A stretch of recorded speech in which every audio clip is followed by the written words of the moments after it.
नमस्ते मित्रों। आज हम चर्चा करते हैं चिकनगुनिया की। चिकनगुनिया बहुत भयंकर तकलीफ देने वाला बुखार होता है और उसके बाद साल साल भर तक लोगों को, दो दो साल बाद तक भी लोगों को जोड़ों का दर्द भयंकर रहता है।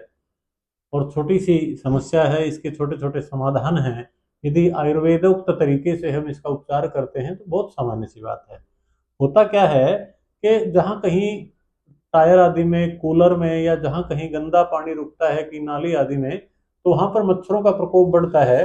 और मादा एडीज नाम के मच्छर के काटने से ये समस्या होती है। व्यक्ति से व्यक्ति में ये डायरेक्ट नहीं फैलता ये रोग। एक प्रभावित व्यक्ति को मच्छर काट ले और वही मच्छर किसी दूसरे स्वस्थ व्यक्ति को काट ले तो उसके कारण से बुखार हो जाता है। इसके बुखार चिकनगुनिया के आने से होता क्या है, आंखों में तेज दर्द होता है, मसल्स दुखती हैं, जोड़ों में दर्द होता है और तीव्र बुखार आता है। बहुत भयंकर पीड़ा होती है शरीर में। यदि ऐसी स्थिति है तो आप अंदाजा लगा लें कि आपको चिकनगुनिया है। आप चाहें तो इसका टेस्ट भी करा सकते हैं, कोई बड़ी बात नहीं है।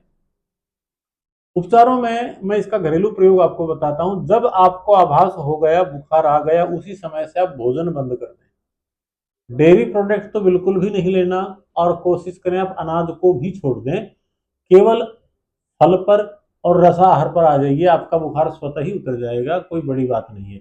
आप खट्टे फलों का सेवन कर सकते हैं, नींबू, मौसमी, किन्नू आदि, लेकिन ज्यादा खट्टे ना हो ताकि आपका गला आदि खराब ना हो जाए। सामान्य खट्टापन हो, यानी कि खट्टे फल तो हैं लेकिन वो पक गए हैं, ऐसे फलों का आप सेवन इसमें कर सकते हैं। रसीले फलों का आप सेवन कर सकते हैं। रसदार फलों को आप खाइए। आप मुनक्का भिगो करके आप साथ साथ खा सकते हैं। आप अंजीर भिगो करके ले सकते हैं, जिससे आपको कब्ज ना बने, पेट आपका अच्छी प्रकार से साफ होता रहे। यदि आपको बहुत ज्यादा कपकपी आ रही है, ठंड हो रही है, तो गर्म पानी में आप पैर डाल करके थोड़ी देर बैठ जाइए, आपकी कपकपी दूर हो जाती है। यदि आपको लाल चकत्ते हो जाते हैं चिकनगुनिया, तो लाल चकत्ते ज्यादा हैं तो नीम के पत्ते पानी में उबाल करके उसमें तौलिया डुबो के निचोड़ के उससे स्पंज करिएगा, तो उससे आपके चकत्तों में आराम मिलता है, आपकी शरीर का विकार दूर होने लगता है। और एक छोटा सा रामबाण नुस्खा आप इसमें नोट कर लीजिए। चाहे जैसा भी बुखार हो, चाहे जैसा बुखार हो, सभी में काम करता है। 1 फीट गिलोय की डंडी, उंगली जैसी मोटी हो, छोटी उंगली जैसी, जिसपे छिलका बनने लग गया है, 1 फीट गिलोय की डंडी, 10 से 15 पत्ते तुलसी, 4 पत्ते लेसवा या लसोड़ा भी कह सकते हैं, लेसवा कह सकते हैं, और 7 पत्ते नीम के, 3 लवंग यानी लौंग, और 6 काली मिर्च। एक, यदि आपको डायबिटीज नहीं है तो छोटी साइज की एक गुड़ की डली ले लें, 10 ग्राम गुड़ ले लीजिए देसी, और 2 चुटकी सेंधा नमक। इन सबको अच्छी प्रकार से आप खरल में या औंखली में कूट लें। कूट करके 400 ग्राम पानी में उबाल लीजिए। 100 ग्राम रह जाए उबलते उबलते, तब इसको छान के हल्का निवाया रहने पर आप सुबह और शाम इतना इतना 2 बार करके पी लें, तो मैं समझता हूँ आपका कैसा भी, चाहे बुखार हो, डेंगू हो, चिकनगुनिया हो, वायरल हो, मियादी हो, मलेरिया हो, चाहे जैसा बुखार हो, आपका बुखार छूमंतर हो जाएगा। और यदि आप औषध उपचार लेना चाहते हैं तो औषध उपचार भी आपको बताता हूं। मैंने पहली बात बता दी, भोजनचर्या का तुरंत ध्यान कीजिएगा। कोई भी वो पदार्थ ना लें जो गरिष्ठ हो, भारीपन करता हो। हल्के सुपाच्य फल आदि आप सेवन करें। घिया आदि का सूप भी आप प्रयोग कर सकते हैं, लेकिन जूस नहीं लेना घिया, क्योंकि घिया की तासीर प्रकृति ठंडी होती है, आपको जोड़ों का दर्द बढ़ा देगी। सूप ले लीजिए, घिया की सब्जी ले सकते हैं। अब हम औषधियों की थोड़ी चर्चा करते हैं। तो हमारे पास क्वाथ होता है पतंजलि का, ज्वर नाशक क्वाथ। 1 चम्मच ज्वर नाशक और 1 चम्मच सर्वकल्प, दोनों को मिलाकर के लगभग 400-500 ग्राम पानी में इसको उबाल लें अच्छी प्रकार से। धीमी आंच पर इसको उबाल लें। उबलते उबलते जब 100 ग्राम शेष रह जाता है, एक चतुर्थांश जब बच जाता है, एक चाय वाला कप बच जाता है, तो छान करके और हल्का गुनगुना रहने पर इसको पी लें, सवेरे शाम खाली पेट, दिन में 2 बार।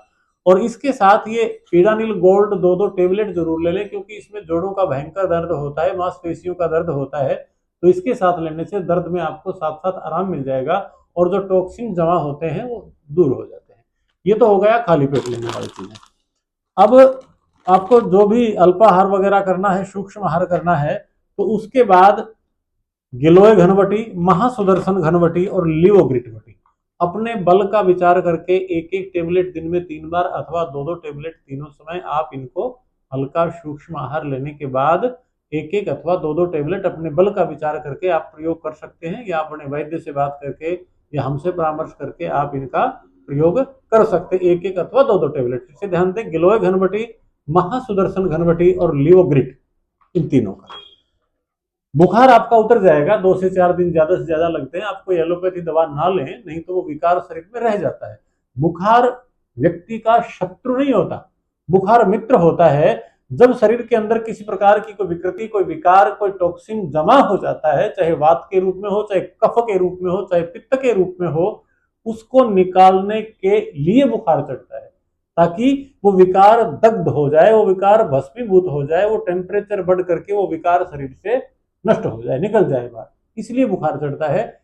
लेकिन ध्यान रहे, जब बहुत तेज बुखार आता है तो सिर पे आप ठंडे पानी की पट्टी रख सकते हैं, गीला तौलिया लपेट सकते हैं यदि आपको बहुत तेज बुखार हो तो। इस तरह की सावधानी जरूर रखें, नहीं तो बहुत तेज दिमाग में बुखार चढ़ जाएगा, उस स्थिति से आपको बचना है। लेकिन एलोपैथी दवा का प्रयोग बिल्कुल भी ना करें, क्योंकि इन दवाओं के प्रयोग से आप देख रहे होंगे नित नए नए दुष्प्रभाव सामने आ रहे हैं।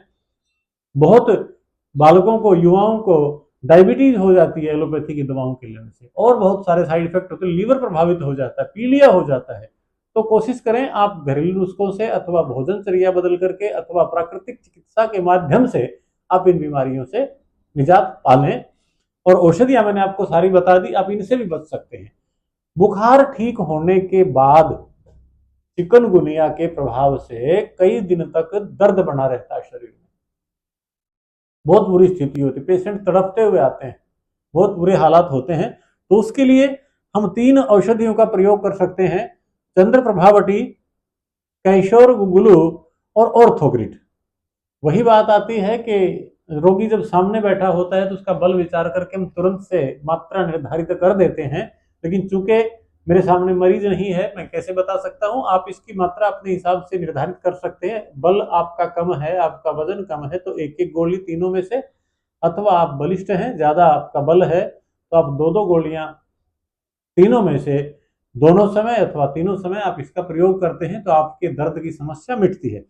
एक चीज और ले लें इसमें, विटामिन D2 के वनीला, ये भी आप दोनों समय 2-2 गोलियां जरूर ले लें, कोई भी समय निर्धारित करके 1-1 घंटा आगे पीछे कुछ ना खाएं, पानी के साथ विटामिन D2 के वनीला ये ले लें।